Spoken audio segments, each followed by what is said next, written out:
Barbie Forteza update.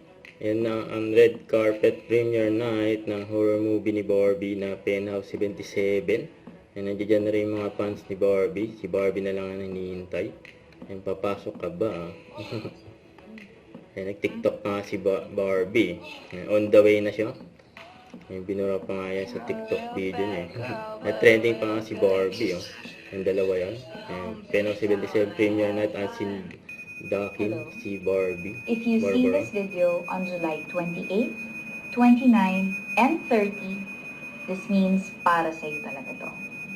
May big change na mangyayari sa buhay mo ngayon. Ito na ang pinakahinihintay mo buong buhay mo at ang matagal mo nang ipinagdadasal. Manonood ka ng P77 sa July 30, 31, August 1, August 2, hanggang August 30. Okay? At pagkatapos noon, paglabas mo ng sinihan, ibang-iba na ang tingin mo sa mundo. At huwag kang manonood mag-isa.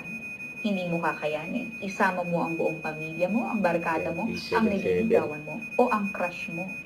Huwag mong kakalimutan, P77, July 30 in cinemas nationwide. Yun. Grabe, dami kong sipon.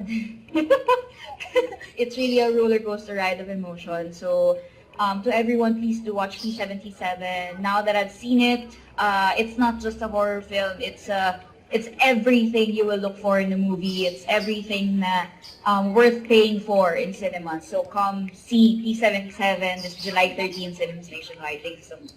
Yun. Don't forget to subscribe, click the notification bell for more update. This is Richard the Action Vlog. Stay tuned for more videos. See ya.